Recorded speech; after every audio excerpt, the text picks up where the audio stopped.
Muchas gracias, maestra. Muy buenos días a todos. Muchas gracias a la mesa de nuestra Sociedad Mexicana de Genética por la invitación para estar con ustedes. Como decía la maestra, eres en este precioso lugar, Chapala, Jalisco. Y voy a tener el gusto de presentar a ustedes los resultados de este estudio, que se podría decir que es un trabajo de oncología molecular de esta leucemia linfoblástica aguda B en nuestros niños mexicanos. Y agradezco a nuestros conferencistas anteriores porque ya les enseñaron bastante de lo que voy a tratar yo también de enseñarles. Y yo creo que no está de más, de todas maneras, tratar de invitarlos como estudiantes, pero también a los adultos, para que cuando ustedes tengan en su familia hermanitos, hermanitas, sobrinos, hijos, hijas y nietos, estén observando que si ellos tienen eso entre 6 y 16 años de edad, tengan estos síntomas, que son la pérdida de peso, fiebre, infecciones frecuentes, que ustedes noten que tienen dificultad para respirar, que tienen debilidad muscular o que ellos refieren dolor en articulaciones y huesos, que tengan una fatiga que evite que el niño salga a jugar, que tenga pérdida de apetito, que ustedes noten, si son mucho más observadores, que el niño tenga los ganglios, por ejemplo, del cuello inflamados, que si ustedes también son observadores, vean que su vientre se agranda, porque resulta que efectivamente, como se mencionó antes, el hígado, su vaso se está inflamando, y que en su piel ustedes puedan ver las petequias o manchas violáceas, que el niño se pueda herir fácilmente o sangrar al golpearse, y que también en la noche tenga sudoraciones nocturnas. Todo esto son síntomas comunes de la leucemia. Entonces los invito para que sean observadores de los niños de su familia o incluso de sus vecinos, porque este problema de salud es muy grande en nuestro país. Como ya se dijo, esta enfermedad es un problema de la sangre, concretamente de, Dios mío, no estoy manejando bien, perdón, concretamente del linaje linfoide. Comenzamos con la célula troncal hematopoyética, los precursores, luego está todo el linaje mieloide que va a dar origen a eritrocitos, los megacariocitos que serán las plaquetas, todos los granulocitos, ¿no?, que tienen núcleos no muy redonditos, pero que en el citoplasma tienen estos gránulos, entre los que está, por ejemplo, la histamina, que son sustancias que montan la respuesta inmunológica. Estos son los neutrófilos, eosinófilos, basófilos. Y en el linaje de los linfoides tenemos las células B, las T y las natural killers. Entonces, en el caso de la leucemia linfoblástica aguda, el problema está aquí, como decía Alberto, y representa el 75-80% de los casos de leucemia en nuestros niños. El otro 20-25% sería mieloide. Y hay una incidencia de alrededor de los 4 años en los niños para presentar la enfermedad. El otro 15% es del linaje T y es muy bajo porque cuando se presenta la enfermedad es mortal. Entonces, como decían también, disculpen, cuando decían, como decía Alberto, que me precedió, la leucemia la pueden ustedes dividir, discúlpenme, en verdad, no puedo manejar esto, no puedo tocar, ok, ya. Cuando la leucemia es linfoide o linfoblástica, puede ser en células T o B, crónica o aguda. Nosotros estudiamos la leucemia linfoblástica aguda de células B. Y entonces, ¿cuáles son los datos duros? Del 100% de casos de cáncer en el mundo, entre 3.5% corresponde a cánceres infantiles. ¿De qué sufren los niños? De leucemias, de linfomas, de tumores del sistema nervioso central, de retinoblastomas y tumores sólidos, renales, hepáticos, óseos, etcétera, lo que están ustedes viendo aquí. Pero si nosotros ese 5% lo convertimos en un 100% y nosotros calculamos la incidencia, que es un concepto epidemiológico en el que estamos viendo el número de casos nuevos por millón de personas entre 0 y 16 años de edad, entonces vemos que de 100 a 150 casos por millón es cáncer, pero la mayor incidencia está precisamente en las leucemias. Entonces, GloboCan, que es parte del IARC y parte de la Organización Mundial de la Salud, nos publicó en el marzo del 21 sus datos sobre el cáncer y nos dice que efectivamente la leucemia está presente como primer cáncer infantil en 145 países, entre los cuales, por supuesto, pues está México, ¿no? Y es interesante que los chicos de raza negra tengan más bien linfomas que leucemias, por ejemplo, como vamos a ver. En el caso de nuestro país, la leucemia está entre los 10 primeros cánceres. Vean el número de casos nuevos y vean el número de muertes y vean la prevalencia. La prevalencia, que es el número de casos que ustedes encuentran en el momento sobre una enfermedad. Si yo, por ejemplo, tomara 100,000 personas, la prevalencia para la leucemia sería de 21,288 personas, que es muchísimo. Entonces, las tasas de incidencia y de mortalidad en México en el 2020, casi 5.9 para la incidencia, lo cual es altísimo, por cada 100,000 habitantes. Si lo multiplican por 10, estamos hablando de 59 personas y por millón 590. Sí, gracias.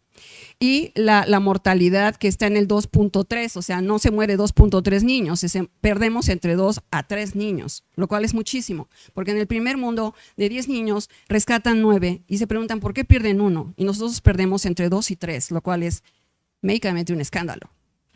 Entonces,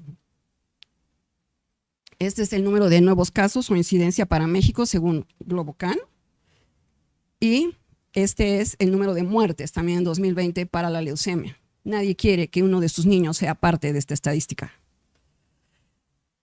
La incidencia mundial entonces está entre 10 y disculpen, de verdad, está entre 10 y 50, es el 30% de los cánceres infantiles por millón de niños y tiene 3 patrones, el norteamericano, predominan las leucemias, el latinoamericano, leucemias, linfomas y tumores del sistema nervioso central, pero los chiquitos de raza negra presentan sobre todo los linfomas, eso es muy interesante.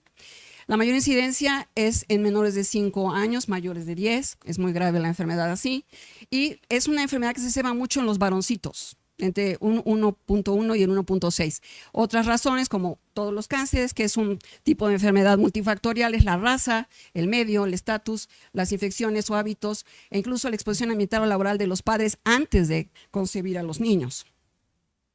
¿Cómo se diagnostica? Bueno, ya vimos los síntomas clínicos que les vuelvo a invitar a que ustedes observen, porque ustedes son estudiantes o son profesionales de la biología, la biomedicina, y entonces tienen que estar atentos a los chiquitos a su alrededor. Es una responsabilidad que me parece que tenemos que tener. Y aparte de sus análisis clínicos, una vez que el niño llega, ¿no? Al IMSS, al ISSSTE o algún otro hospital de primera atención, de primer nivel, pues le van a hacer sus análisis clínicos de sangre y la prueba de oro será su aspirado de médula ósea. Ya se ha mencionado aquí que es sencillamente pues, un aspirado en la cresta ilíaca. En los hospitales en los que yo tuve la oportunidad de estar para recibir estas muestras, los niños sí se anestesiaban. Y llegué al momento en el que incluso estaban despertando. Sus padres estaban ahí, se les llamaba para que estuvieran con ellos, para que no se asustaran después del procedimiento. Yo recibía médulas aún calientes saliendo de los niños. No es fácil porque, como decía Alberto, uno es biólogo y no ve la cara clínica de la enfermedad, pero es difícil. Aquí tenemos un frotis de aspirado de médula ósea, cortesía del doctor Torres del Hospital Pediátrico Moctezuma. Tenemos un protocolo de la OMS para diagnosticar pacientes de nuevo diagnóstico. Hay un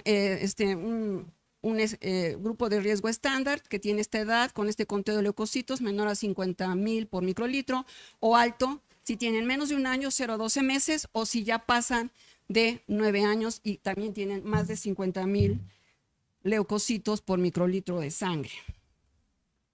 Por supuesto, hemos hablado de la citogenética. Hay cientos de rearreglos cromosómicos, con lo cual habla de una gran inestabilidad cromosómica en la enfermedad. Y hay 4 rearreglos cromosómicos que nosotros en este estudio tratamos de encontrar mediante PCR punto final. Esto se hizo en el Hospital de la Raza en la Ciudad de México.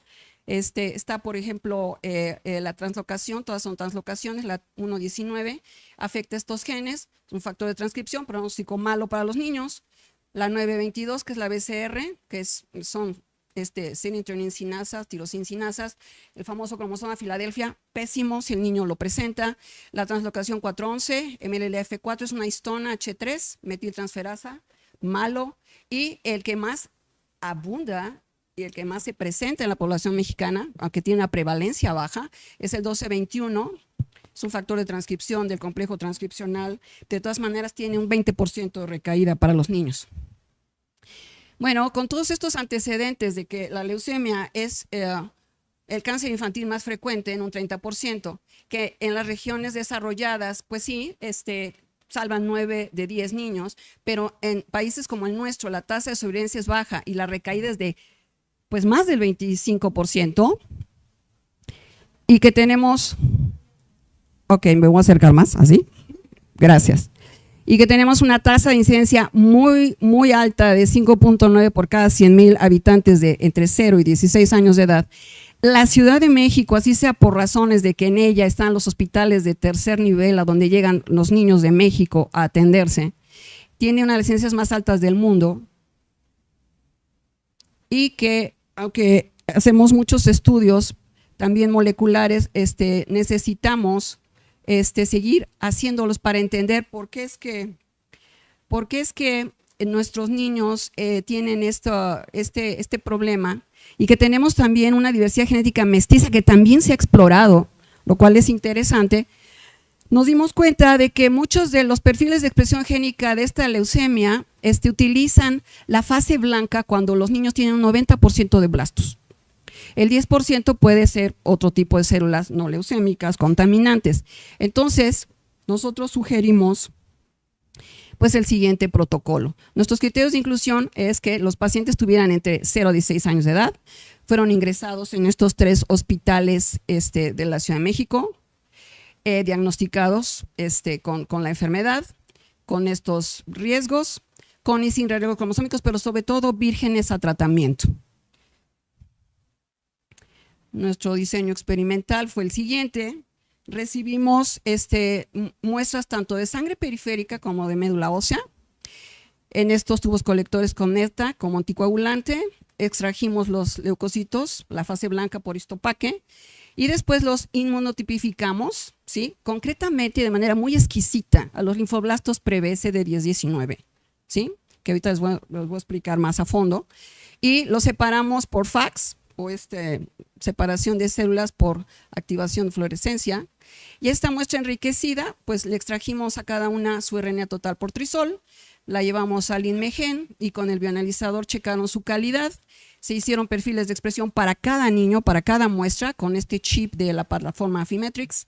Se validó por tiempo real y después, aparte del análisis bioinformático, hicimos uno comparativo con otra base de datos, con otros niños, sí de descendencia hispánica, pero en otra base de datos pública en los Estados Unidos. ¿Cuáles son nuestros resultados? Bueno, nuestros pacientes, como pueden ver aquí, fueron 9 muestras de sangre periférica y 4 de médula ósea. Debo decir que tuvimos más de 100 muestras, pero el protocolo tardó 2 años en poderse encontrar por diferentes razones. Hubo más niños que niñas. Estos son sus edades en meses, estos son sus conteos de células blancas al momento del diagnóstico, el grupo de riesgo en el que estaban, y estos son los 4 rearreglos cromosómicos. Solo encontramos una chiquita, que presentó el ETB6 RONX1, que por cierto recayó y falleció de la enfermedad, y esta chiquita que también recayó y murió sin haberse encontrado ninguno de los rearreglos cromosómicos. También hicimos la inmunotipificación. Para esto le comento a los estudiantes que lo que hacemos es buscar anticuerpos,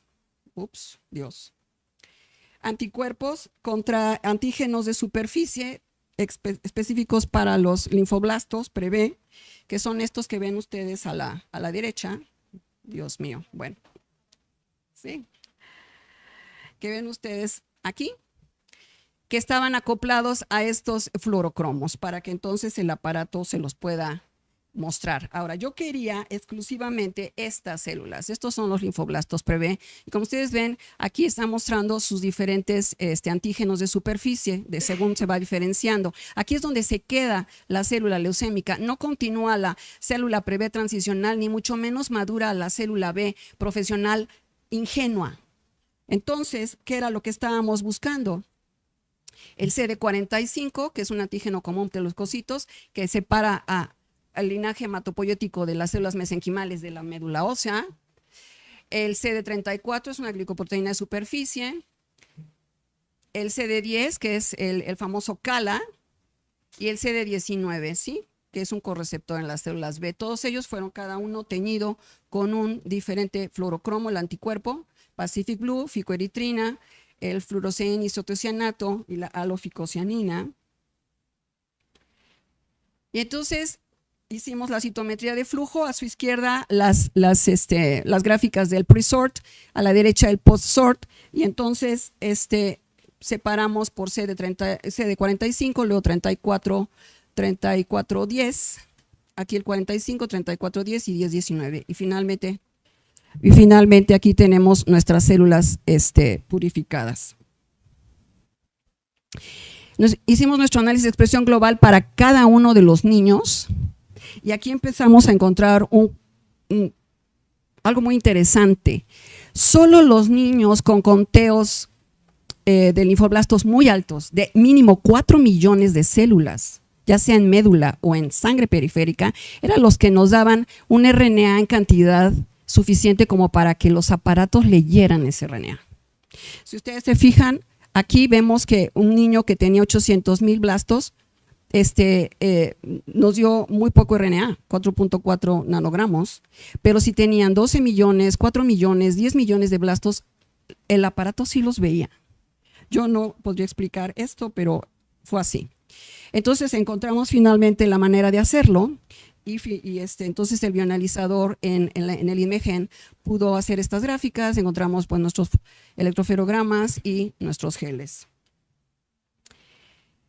Finalmente tenemos nuestra gráfica de volcán, donde vemos abajo el fold change y hicimos un corte del 1.7, pero realmente encontramos genes diferencialmente expresados a partir de 1.9, 2 en adelante o hacia abajo de -2 y demás, como pueden ver ustedes aquí.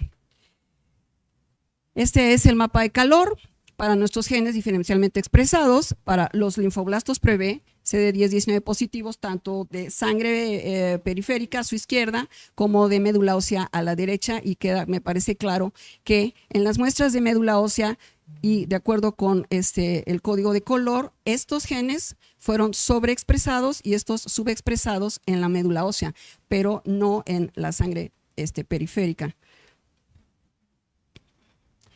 Esta es la lista de los principales genes subexpresados, sobreexpresados, de acuerdo al análisis de enriquecimiento y que seleccionamos para validar por tiempo real. Realmente fueron 26 genes, de los cuales validamos 25, pero escogimos 15. Y de esos 15 podemos hacer muchas historias, porque los microarreglos tienen eso, te dan muchísima información. Pero lo que yo les voy a contar fue lo que nos pareció mucho más importante y evidente y digno de compartirse, que es, aquí está el tiempo real, donde estamos validando tanto el microarreglo como el tiempo real para estos genes. Y el análisis bioinformático, que es un Gene Set Expression Analysis, uno de ingenuidad y uno que es Aracne. Quisiera mencionar que en el caso del análisis Aracne, nosotros no estamos viendo si un gen sube o baja en su expresión, sino lo estamos comparando con otros genes para ver si cuando este sube o baja, el otro también lo hace, ¿sí? Entonces, eso fue una diferencia. El GSE-A nos mencionó que uno de los procesos más, obviamente más afectados, por supuesto, era el ciclo celular, lo cual no es una sorpresa, pero que había estos genes muy involucrados. Y entonces dijimos, sí, no es una sorpresa, pero encontramos información de un grupo liderado por Simonetti en Italia, que también lo encontró para la leucemia mieloide aguda de adultos.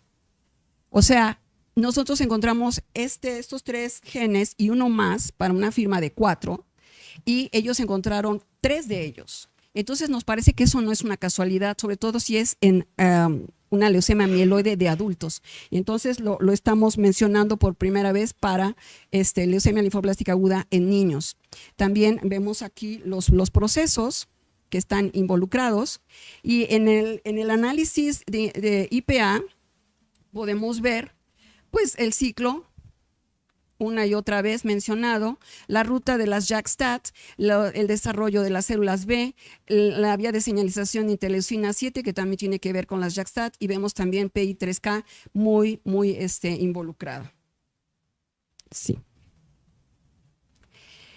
También de los subexpresados encontramos a interleucina 7 y a PIK3CG, que tienen que ver con la diferenciación de los linfocitos. Luego, entonces, el ciclo está muy alterado, esto explica la proliferación, pero el por qué no están diferenciados lo explican este par de genes de nuestros lista de genes enriquecida por GCA. Como mencionaba, nuestro análisis Aracne, que no tiene que ver con cuánto suben o bajan, sino cómo están interactuando con otros, encontró esta red. Aquí tenemos a IDA, que es uno de nuestros genes de microarreglos que está subexpresado, pero que resulta que está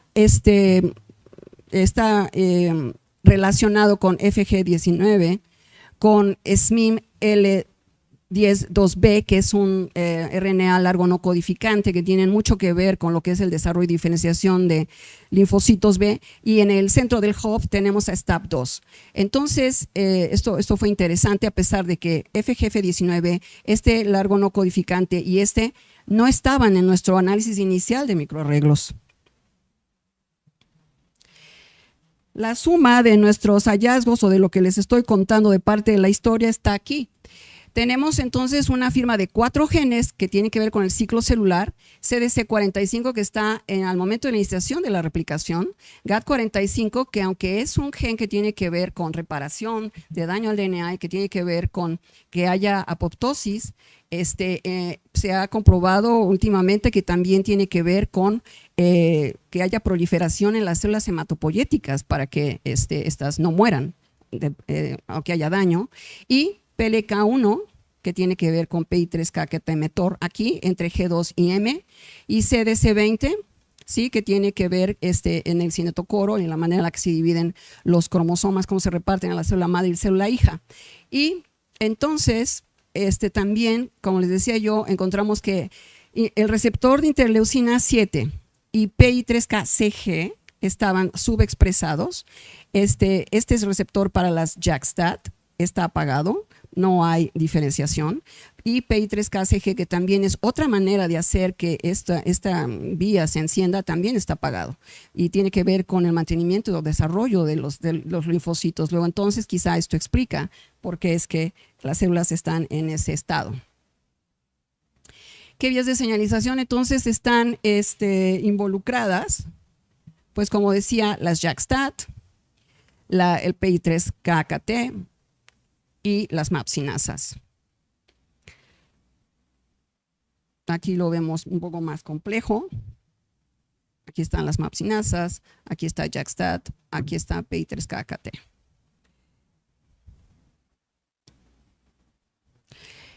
Entonces, lo hicimos para nuestros niños mexicanos, pero nos pidieron, y nos pareció una excelente idea, hacer un análisis también bioinformático comparativo con niños hispanos de otra base de datos, incluso en otro país, y encontramos la base Target, ¿sí? Que es una base de datos del gobierno de los Estados Unidos, de los Institutos Nacionales del Cáncer y de Salud, a través de su oficina de genómica del cáncer. Target, ustedes saben que significa blanco, Diana, pero significa todo esto para ellos en inglés. Investigación terapéuticamente aplicable para generar tratamientos efectivos. Entonces, con esta base que tiene casi 2,000 muestras de niños con leucemia linfoblástica aguda, fue que nosotros hicimos nuestro análisis bioinformático comparativo. Los criterios de inclusión fueron básicamente los mismos. esta edad de raza hispana, porque ahí hay niños también de raza blanca caucásica, chiquitos de raza negra, chiquitos asiáticos. Escogimos los hispanos, los nuestros. Entonces, diagnosticados también con leucemia prevé, sus riesgos con y sin rearreglos, vírgenes a tratamiento, o sea, las mismas condiciones. Y eso fue lo que encontramos. Este es el mapa de calor de ese análisis diferencial de expresión, ¿sí? A partir de las RNA-seq y sus FKMAs.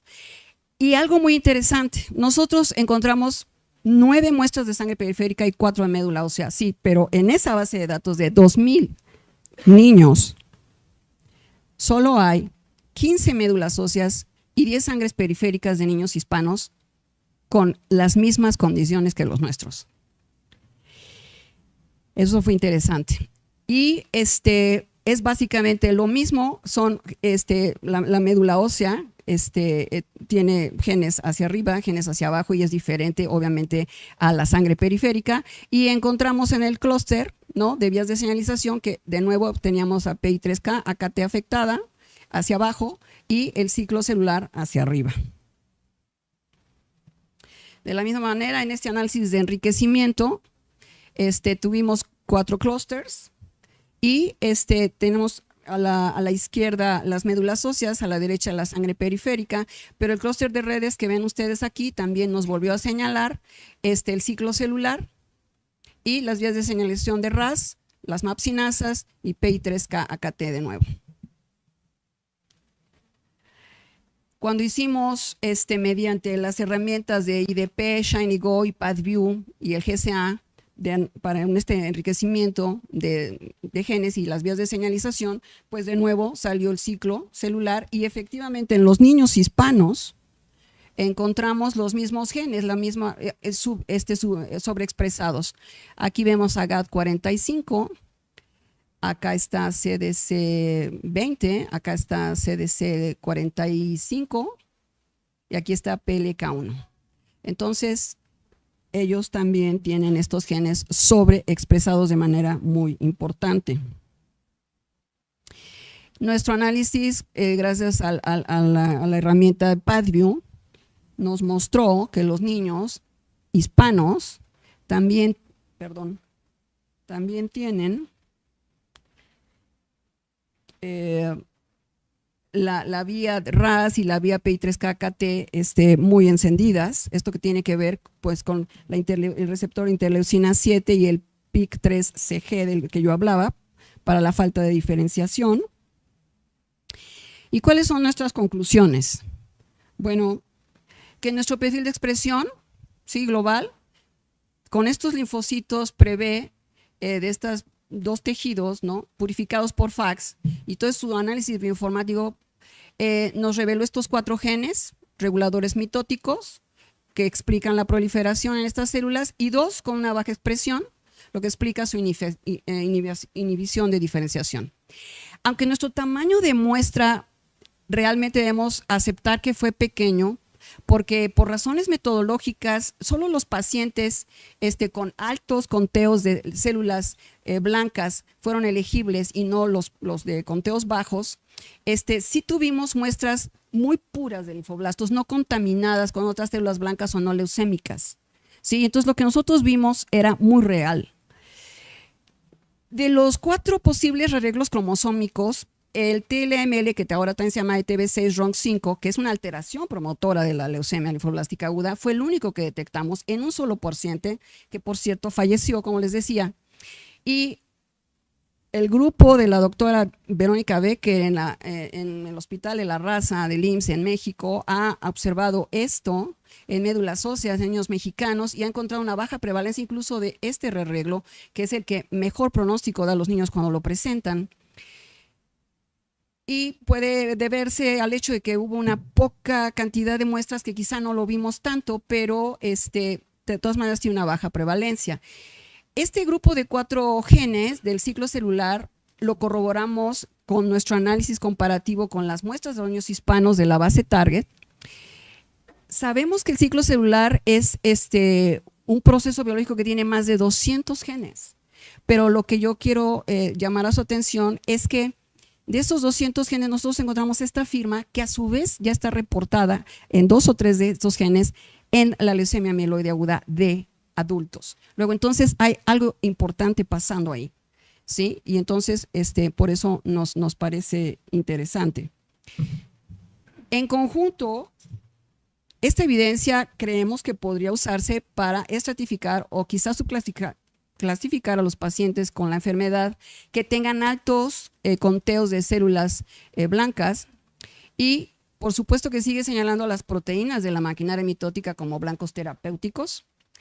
Los 2 genes subexpresados que también se corroboraron en el análisis con la base target, bueno, solo fue el receptor de interleucina 7, pero no PIK3CG, lo cual nos parece interesante porque estamos proponiendo que quizá la expresión baja de PIK3CG pudiera ser un rasgo característico de nuestros niños mexicanos. Alguna vez me preguntaron, entonces existe la leucemia a la mexicana. No, pero la entidad definitivamente se comporta de manera diferente. Nuestros niños mexicanos tienen una de las incidencias más altas del mundo, no responden a la terapia convencional como lo harían los niños asiáticos, caucásicos o negros y mueren más que los otros. Es nuestra responsabilidad estudiar la enfermedad y saber y entender por qué, para que se les diagnostique a tiempo y se les pueda dar el tratamiento que salve sus vidas. Me encanta que las personas que me precedieron les hayan dicho, y yo me uno a ellos a decirles que es nuestra responsabilidad y por amor a nuestros niños que estudiemos esto. Hay más gente enferma de cáncer o más niños enfermos de cáncer y sobre todo en nuestro país que gente estudiando esto.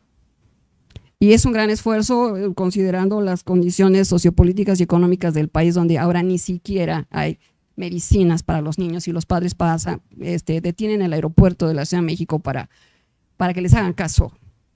Pero es así. Entonces sabemos esto, encontramos pues similitudes y diferencias entre los 2 grupos, pero eso está bien. Y entonces, bueno, los invito a que sigamos estudiando, a que se apasionen con esto, a que hagan su esfuerzo por nuestros niños, porque todos nosotros fuimos niños y el sistema de salud pública o no nos sacó adelante y aquí estamos, ¿no? Entonces, pues muchas gracias. Este trabajo lo pueden ustedes encontrar. Si quieren seguir trabajando sobre estos datos generados, están en el GEO, el Gene Expression Omnibus del NCBI. Nos pueden leer en Discover Oncology.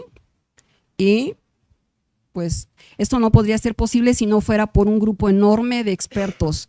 Y agradezco a la Universidad Nacional Autónoma de México, a la que pertenezco, por el programa PASPA, al CIMBESTAF que me recibió y a todos los expertos en biología molecular y de citometría de flujo, al Instituto Nacional de Medicina Genómica con su unidad de microarreglos de expresión, a la Escuela Nacional de Ciencias Biológicas, donde están los genios de bioinformática que hacen esto, y los hospitales maravillosos de la Ciudad de México, el de Juárez, el de Pediatría, el de Pediátrico Moctezuma, donde están los oncopediatras heroicos que están peleando por nuestros niños y que dicen que hace 20, 25 años los niños mexicanos sí respondían a los tratamientos, ahora no y no saben qué está pasando. Ellos también como nosotros están interesados en saber qué sucede.